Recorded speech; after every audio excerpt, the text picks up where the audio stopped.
السلام علیکم دوستو، ہم اس وقت رائل مائل کی مرکزی سڑک پر موجود ہیں۔ یہ ایڈنبرا کی سب سے مشہور اور تاریخی راستہ ہے۔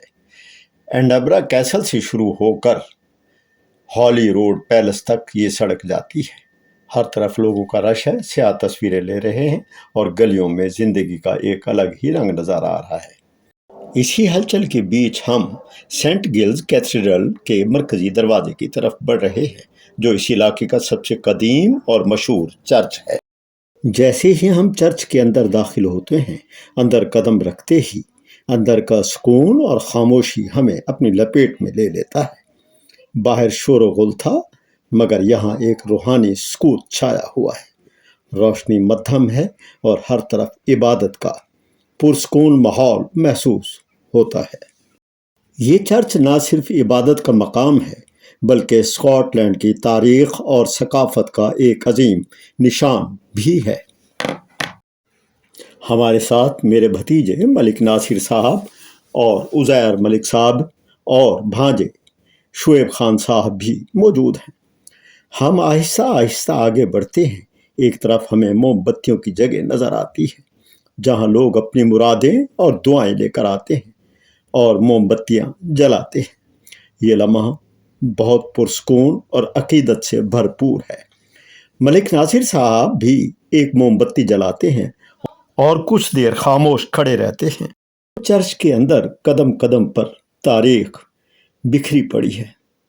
کسی جگہ قدیم مجسمے ہیں، کہیں یادگاری تختیاں نصب ہیں اور کہیں صدیوں پرانی لکڑی کی کرسیاں رکھی ہوئی ہیں، جن پر بیٹھ کر لوگ عبادت کرتے ہیں۔ چھت کے بلند و بالا اور شاندار محرابیں اس چرچ کے گوتھک طرز تعمیر کی بہترین مثال ہیں۔ ہم جب چرچ کے مختلف حصوں کو دیکھتے ہیں تو ایسا محسوس ہوتا ہے جیسے ہم وقت کے کسی پرانے دور میں پہنچ گئے ہیں۔ اب ہم چرچ کے سب سے خاص حصے تھیسل چیپل کی طرف بڑھتے ہیں۔ یہ حصہ نہایت خوبصورت ہے اور اس کی نقاشی اور باریک کام دیکھنے کے لائق ہے۔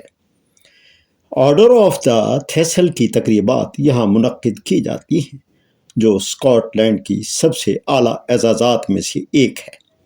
یہ حصہ عزت، وقار اور تاریخی اہمیت کی علامت ہے اور یہاں خاموشی اور سنجیدگی ماحول کو مزید باوقار بنا دیتی ہے۔